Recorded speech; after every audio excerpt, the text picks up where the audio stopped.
दो बातें मैं कहना चाहूंगा कि भाई जो विदेश मंत्री हैं उन्होंने कहा कि हम ब्रोकरिंग नहीं करते, हम दलाली नहीं करते। पाकिस्तान ने अमेरिका और ईरान के बीच में दलाली करने की कोशिश करी। तो एक उर्दू का शेर है, ना खुदा मिला ना विसाल सनम, ना इधर के रहे ना उधर के रहे। पाकिस्तान की बात को ईरान ने खारिज कर दिया। इतनी बेइज्जती हुई है पाकिस्तान की, तो ये ब्रोकरिंग करने का नतीजा होता है। जो जरूरी बात मैं और करना चाहता हूं, स्ट्रेट ऑफ हॉर्मूज एक तो वहां है ईरान के पास, एक स्ट्रेट ऑफ हॉर्मूज हमारे देश में है। यह है जमाखोर और काला बाजार। मेरे ड्राइवर ने अभी मुझे बताया कि 6,000 रुपए का सिलेंडर ब्लैक हो रहा है। मैं ये कहूंगा सरकार को कि प्रशासन को सुदृढ़ करिए। जब ये सिलेंडर ट्रक से उतरते हैं उस समय वहां पर पुलिस मौजूद होनी चाहिए, जो कि ट्रक से उतरते ही कालाबाजारी शुरू हो जाती है और ये उसी की शॉर्टेज क्रिएट हुई है। जैसे ही लोग इसको सुनते हैं वो लाइनों में लगते हैं, भैया 6,000 का मिल रहा है, 5,000 का मिल रहा है। प्रशासन को खासकर राज्य स्तर पर सुदृढ़ करने की जरूरत है। ये पहली बात। दूसरी बात, आप हैरान होंगे इस बात को सुन के कि लोगों ने जो रेस्टोरेंट में सिलेंडर इस्तेमाल होता है नीले रंग का 19 किलो का, वहां पर लाल रंग का सिलेंडर इस्तेमाल किया गया कुछ रेस्टोरेंट द्वारा। उसकी वजह से सिलेंडर की ब्लैक हुई। यही नहीं प्रतीक, लाल सिलेंडर को छोटे सिलेंडरों में बढ़ के 500-500 रुपए किलो गैस बेची गई। मुझे लग रहा है कि सब राज्य सरकारों को मैं आज आपके शो के माध्यम से कहना चाहूंगा, अपनी पुलिस को पूरे के पूरे गैस डिस्ट्रीब्यूशन सिस्टम पे खड़ा करना चाहिए। और लोग पेट्रोल डीजल पर लाइनें लगा रहे हैं, पेट्रोल डीजल पे लाइनें लगा रहे हैं, ये सुन के शॉर्टेज हो जाएगी। अरे शॉर्टेज हुई नहीं है। आप सुन के अगर अपनी टैंकियां फुल करवाएंगे तो ये शॉर्टेज दिखने लग जाएगी। ये मैं कह रहा हूं। राइट। आम आदमी पार्टी विदेश मंत्री ने कहा कि भाई हम पाकिस्तान की तरह दलाल नेशन नहीं है जो हम मध्यस्थता कराएं। भाई पाकिस्तान तो दलाल भी आतंकवादी भी है, तो सबको पता है। वो अलग बात है कि आप लोग उनके साथ क्रिकेट भी खेले, जबकि आप कहते थे कि खून और पानी एक साथ नहीं बह सकता। दूसरी बात यह है कि सब लोग जानते हैं कि यूक्रेन और रशिया का युद्ध, जैसा कि भाजपा के लोग भी बताते हैं, सभी प्रवक्ता कहते हैं कि मोदी जी ने उनकी मध्यस्थता कराई। तो मुझे कड़ी आपत्ति है विदेश मंत्री के इस बयान पे। क्या वो ये कहना चाहते हैं कि मोदी जी विश्व के सबसे बड़े दलाल हैं? गलत बात। क्योंकि पाकिस्तान जो है वो मध्यस्थता करा रहा है। फॉरेन पॉलिसी में हमारी बहुत जबरदस्त हार हुई है, ये हमें मानना पड़ेगा। क्योंकि पहले अमेरिका ने हमें इजराइल भेजा, फिर हमारे ईरान से रिश्ते खराब कराए, और अब पाकिस्तान जो है उनकी मध्यस्थता करा रहा है। तो क्या इसमें हमें क्या हासिल हुआ? हम तो सड़कों पे आ गए, महंगाई बढ़ गई, आज 5 रुपए पेट्रोल के दाम बढ़ गए। राइट। भैया जी, सबसे पहले तो मैं केजरीवाल के सम्मानित प्रवक्ता को इनके द्वारा किए गए वक्तव्य के लिए अभी ये माफी मांगे, वरना मैं इनको क्लियर करता हूं। मैं स्पष्ट आपसे पूछता हूं, अगर कोई 2 कंट्री है और 2 कंट्री के आपके उच्च लोग आपको फोन करे, बोले आइए हमारे साथ, आपका क्या सुझाव है बताइए, वो होता है सम्मान के साथ बुलाना। घर में भी पंचायत होता है तो रिश्तेदार और बड़े को बुलाया जाता है, और एक होता है बिन बुलाए मेहमान। बेगानी शादी में अब्दुल्ला दीवाना कि भैया यहाँ भैया जी कहीं हो रहा है। इनको अगर आज पुनीत शुक्ला भैया के द्वारा न्यूज 18 के द्वारा अगर नहीं बुलाया जाता, टपक के बीच में आते, बोलते मैं तो अपना पक्ष रखूंगा, देश को जोड़ूंगा, उसको कहते हैं बेगानी शादी में अब्दुल्ला दीवाना, और अपनी मतलब की दलाली करना। अब दलाली बोलते हैं, दलाली बताता हूं क्या साहब होता है। दलाली वो होता है जो बच्चों के सर पे कसम खाके कांग्रेस का सीट लेके कांग्रेस के गोद में।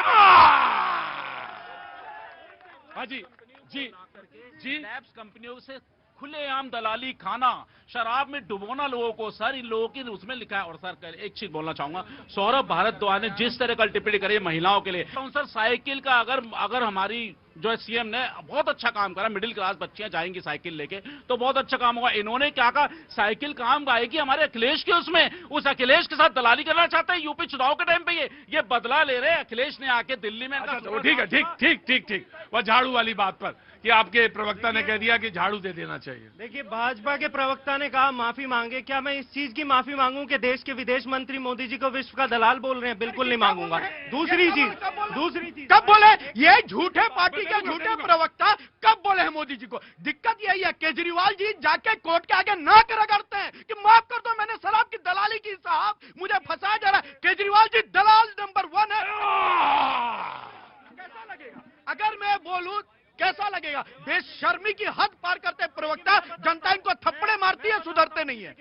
देखिए, ऐसा है, दलाली उसे कहते हैं जब मोदी का मंत्री हरदीप सिंह पुरी जो है वो एप्स्टीन की दलाली।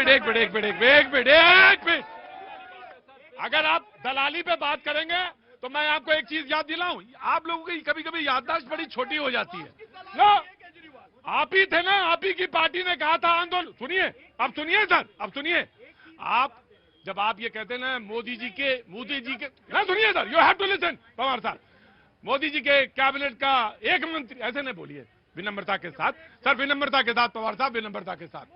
और एक दूसरी बात, आप ही ने कहा था ना कि पॉलिटिकल पार्टी नहीं बनाएंगे, चुनाव नहीं लड़ेंगे, कहा था ना आपने, कहा था ना आपने।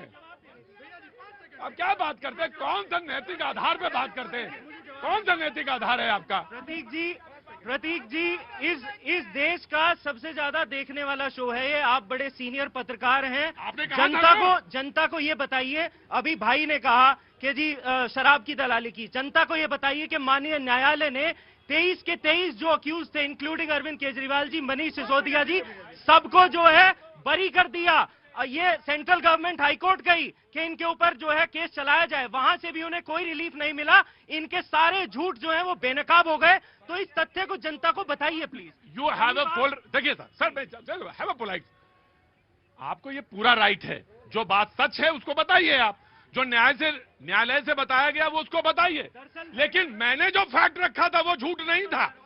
वो 13 दिन का आंदोलन रामलीला मैदान में आपने क्या कहा था, मुझे याद है आपको? खूब याद है। क्या कहा था? बंगला नहीं लेंगे, ऑटो पर चलेंगे। प्रतीक जी, कष्ट की बात है, जो मान लीजिए जो घरेलू राजनीति में, देश की राजनीति में आप विरोध करिए मोदी जी का, लेकिन जब हम पाकिस्तान पर, हमारी सरकार पाकिस्तान पर हमला करती है, तो ये आप वाले और कांग्रेस को क्यों दर्द होता है, क्यों दर्द होता है, क्या बात है इसके भीतर में क्या? अरे तुम भी बने वाले आदमी हो, जानते तुम भी हो क्यों दर्द होता है।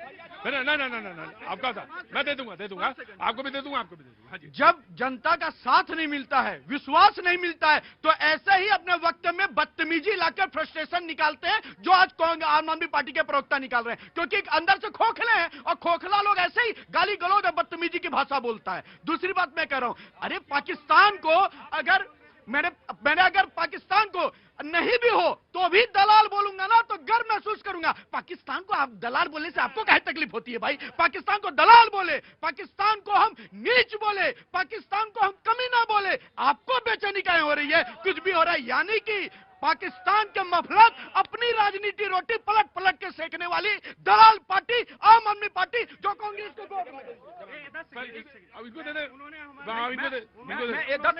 इनको दे दो, पहले ले लो। देखिए मैंने वक्तव्य शुरू इससे किया था कि पाकिस्तान दलाल भी है, आतंकवादी भी है। अब आपको इतना दर्द हो रहा है तो जनता को कृपया ये बताइए भाई कि पाकिस्तान के साथ क्रिकेट क्यों खेला, जब मोदी जी ने कहा, राजनाथ सिंह जी ने कहा कि खून और पानी एक साथ नहीं बह सकता, आतंकवाद और संवाद एक साथ नहीं। जनता बताएगी, ये सवाल का जनता देगी, बताओ। कुछ भी बोले जाते हैं, इनको क्या है ना, शुद्ध है ना, कुछ भी क्या प्रश्न रखा जाए, क्या देश का प्रधानमंत्री का सम्मान करा जाए, वो सब नॉलेज नहीं है। बस टांग खींचना है उनका, देश को आगे बढ़ा रहे प्रधानमंत्री जी, तो उसको बस पीछे खींचना है। 140 करोड़ जनता को अगर चाहे कि मोदी जी उनके साथ चले तो नहीं चल सकते, लेकिन मोदी जी के साथ 140 जनता चले। Right, take your point. हाँ तुम्हारा कांग्रेस मेरे नहीं, एक मिनट पवार साहब एक मिनट। मेरे भाई ने कहा पाकिस्तान को दलाल बोलने में गर्व महसूस होता है, नीच बोलने में, कमीना, और इसके आगे बहुत सारे शब्द। मैं तुम्हारे साथ खड़ा हूं, मैं बोलता हूं, लेकिन सिर्फ बोलने से नहीं होगा, दिखाना पड़ेगा। 71 में मिसेज गांधी की तरह पाकिस्तान को 2 भागों में बांटना। सरेंडर करने वाले ये ज्ञान ना दे, सरेंडर करने वाले ज्ञान ना दे, दिखाओ ना। हम नक्सल को दिखाया था ना आईना, प्रधानमंत्री मिसेज गांधी ने, दिखाओ ना ट्रंप को आईना। बोलने में डर लगता है, एप्रेस्टीन के फाइल के नीचे पड़े हो, सरेंडर करके ज्ञान दे रहे हो। सही कहा, बोलने से नहीं होता है। 26/11 जब मुंबई में हमला हुआ, सुनो भाई, अब सुनो, बिल्कुल सही कहा, बोलने से नहीं होता है। 26/11 जब मुंबई में हमला हुआ तो बोलना तो छोड़, मुंह में सेलो टेप लग गया, कहीं तो तुष्टीकरण पे आ रहा। हम पे हमला हुआ तो मोदी जी ने एयर स्ट्राइक की, सर्जिकल स्ट्राइक की और घुसकर मारा। बोलने से सम लगता है, पहले बम फूटते थे तो चुप हो जाओ, वरना भाई एक धर्म नाराज हो जाएगा। बोलने से डर लगता है, आज दिन पाकिस्तान घुस के धमकी देता था, बोलने से डर लगता है। हमने तो किया है सब। और ये आम आदमी पार्टी जो पूछ रहे हैं ना, कहीं खेले क्रिकेट, जरा बता दे। अरे क्रिकेट तो छोड़िए, कित कित होता है